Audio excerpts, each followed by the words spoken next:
할렐루야. 이른 새벽부터 기도의 자리로 나오신 여러분 모두를 환영하고 축복합니다. 오늘은 이사야 17장의 말씀으로 여러분과 은혜 나누기를 원합니다. 오늘 본문은 우리가 이사야 처음 볼 때 그 반아수르 동맹을 맺었다고 하는 두 나라가 어디죠? 아람과 북이스라엘입니다. 그 두 나라에 대한 예언입니다. 하나님은 아수르를 사용하셔서 이 나라들을 황폐하게 하실 거다. 1절부터 6절까지 본문에서 말씀하고 있습니다. 황폐해지는 것이 어느 정도냐 하면은 성읍들이 양을 치는 곳이 된다, 이렇게 말하죠. 여러분, 성이라는 건 보통 어떤 곳입니까? 성에 사람들이 몰려서 그곳에 집단적으로 사는 거 아니겠어요? 그러니까 사람이 살만한 지역이 바로 성이에요. 근데 그런 성이 어느새 사람이 아닌 양이 머무는, 가축들이 머무는 자리가 된다. 사람의 흔적은 어떤 곳에서도 느낄 수 없을 정도로 이 성의 흔적이 사라졌다는 얘기입니다. 그만큼 이 성이, 사람들이 사는 공간이 황폐했다는 것이죠. 그뿐 아니라 4절을 보면 그들이 살찐 몸이 파리해질 거다 말씀하는 거죠. 왜 그렇죠? 추수할 것이 다 사라져 버렸기 때문입니다. 이처럼 겉으로 보기에도 황폐하고 안을 들여다보아도 먹을 것 하나 없이 굶주린 상태, 하나님의 심판을 받은 자들의 최후의 모습은 바로 그와 같을 거다 말씀하는 거죠. 하지만 이야기는 여기서 끝나지 않습니다. 6절을 보면 하나님이 심판하시는 와중에도 하나님은 이스라엘을 남겨두실 거다 말씀하고 있기 때문입니다. 나무 꼭대기에, 무성한 나무의 먼 가지에 그래도 두세 개, 네다섯 개를 남겨두실 거다. 맨 꼭대기 있으니까 사람이 따려고 해도, 제거하려고 해도 쉽지 않겠죠? 하나님이 남겨두셨다는 겁니다. 어제 본문에서도 본 대로 하나님은 심판하시는 와중에서도 은혜를 베푸시며 은혜를 약속하시는 분입니다. 자, 그런데 오늘 본문은 사실 두 나라에 대한 예언이라고 말씀드렸잖아요. 다메섹이라고 표현된 아람과 야곱이라고 표현된 북이스라엘이 바로 그 두 나라인데, 하나님은 남겨두리라 라는 말씀을 아람에게는 허락하지 않으셨어요. 자세히 보면 오직 이스라엘에게만 허락되었습니다. 왜 그렇습니까? 이스라엘이 아무리 하나님으로부터 벗어났고 어긋났다고 해도 하나님은 이스라엘을 여전히 내 백성으로 생각하시기 때문입니다. 다윗 세대는 남유다에 이어서 가긴 했지만 여전히도 북이스라엘은 다윗 언약의 수혜를 보고 있다는 것입니다. 하나님은 당신의 약속에 신실하십니다. 어느 정도로 신실하시냐 하면은 심판의 와중에서도 남겨두겠다라는 은혜를 주실 정도로 그 약속을 지키기 위하여 완전한 멸망이 아니라 다시 일어설 수 있는 정도를 마련해 두실 정도로 하나님은 그만큼 약속에 신실하십니다.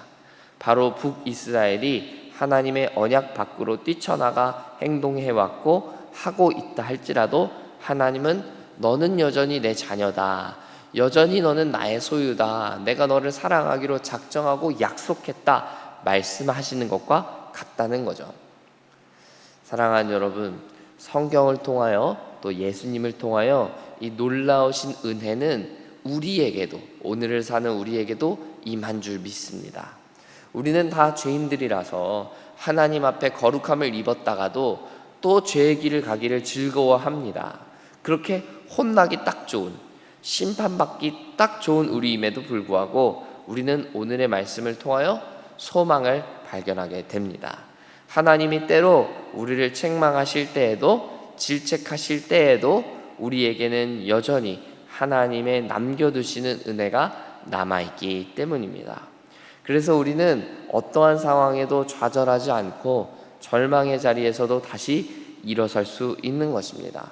하나님은 남겨두시는 작은 열매들, 씨앗들을 활용하셔서도 얼마든지 큰 민족을 이루실 수 있는 전능한 분이기 때문입니다. 그러므로 여러분, 우리가 어느 때든지 우리 가운데에도 남겨두시는 하나님의 은혜를 바라보는 우리가 되기를 소원합니다.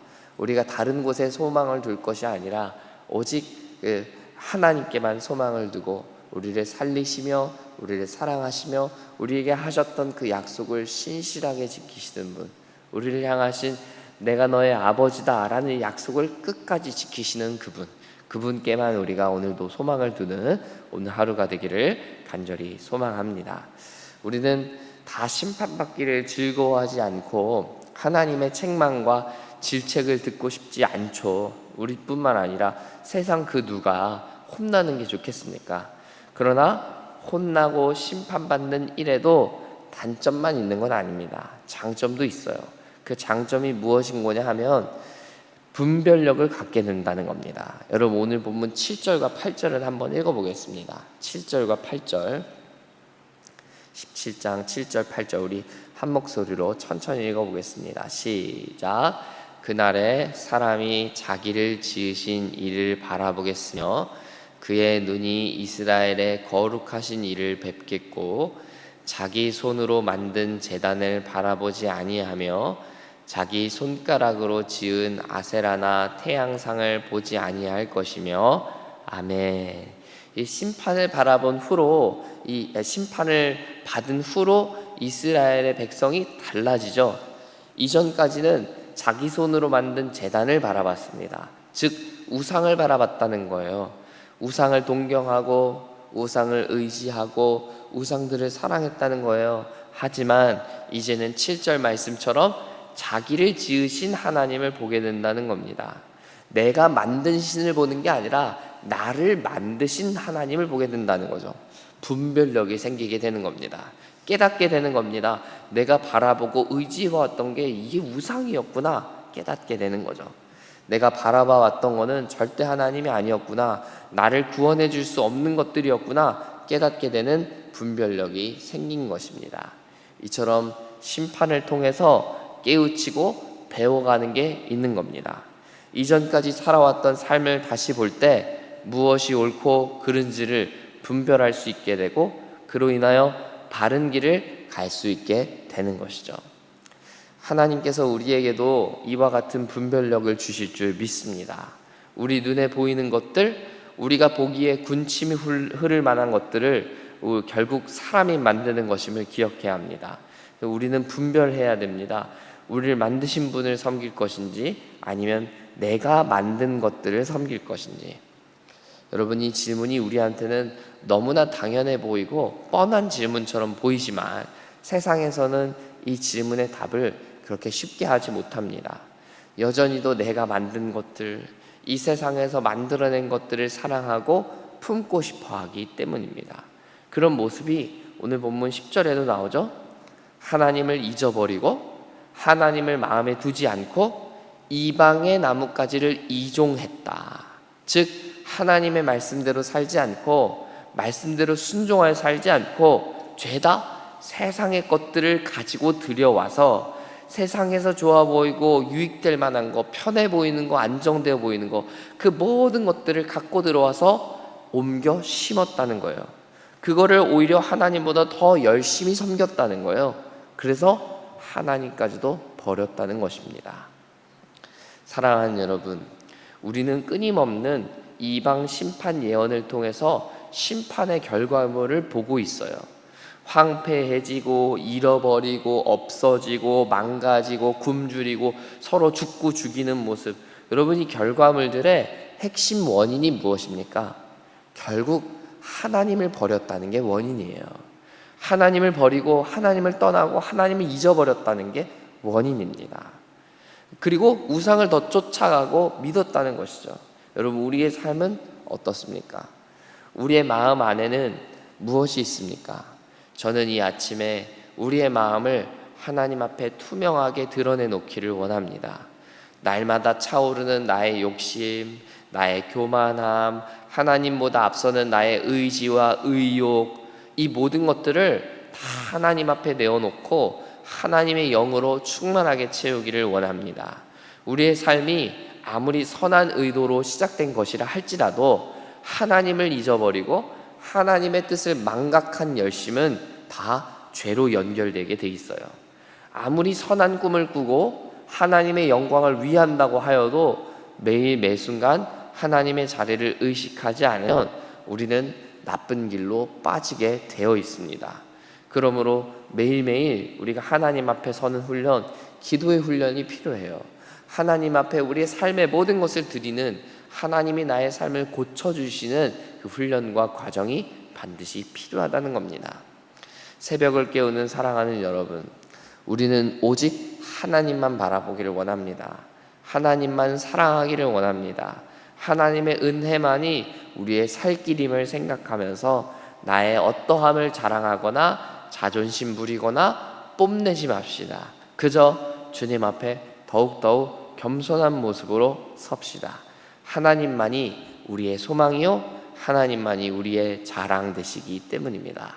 그렇게 하나님께서 오늘 우리에게 분별의 은혜와 영성을 주시길 소망합니다. 그래서 우리가 오늘도 하나님 따라간다고 생각했는데 정작 나는 우상을 따라왔구나 깨닫게 되는 것이 아니라, 일찍이 분별하여서 우상을 따라가고 세상의 욕심과 세상의 의욕과 세상의 능력을 따라가는 것이 아니라 하나님을 바라보고 하나님을 따라가고 하나님께만 소망을 두는 정결한 우리의 믿음 되기를 간절히 소망해 봅니다. 함께 기도하겠습니다.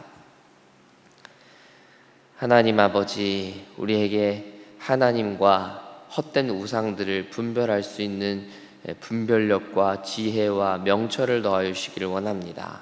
내가 만든 우상들, 내가 만든 신들을 섬기는 우리의 삶이 아니라 도리어 나를 만드신 하나님, 창조주 하나님, 전지전능하신 하나님을 믿고 섬기고 따르고 의지하는 우리가 될 수 있도록 주여 우리를 도와주시옵소서. 하나님, 죄와 사망의 음침한 골짜기 가운데서 우리를 건져주시고 우리를 인도하여 주시기를 원합니다. 끊임없이 죄와 이 사망의 권세는 우리를 공격하고 우리를 넘어뜨리려고 하고, 우리가 하나님께 소망을 두지 못하고 세상 것들에 눈멀도록 유혹에 빠지도록 우리를 계속해서 공격하지만, 그 가운데서도 성령께서 우리를 붙들어 주셔서 절대로 그 길에 빠지지 않게 하여 주시고, 오직 하나님이 기뻐하시는 길, 하나님이 우리를 인도하시는 길로만 나아갈 수 있도록 주여 우리의 삶을 인도하시고 선하고 또 정결한 길로 이끌어 주옵소서. 오늘 하루 가운데도 하나님 일하실 하나님을 찬양합니다. 오직 그 주님만 의지하며 주님께만 소망을 두며 살아가는 남겨진 사람들의 은혜가 충만한 우리가 될 수 있도록 도와주시옵소서. 예수님의 이름으로 기도합니다. 아멘.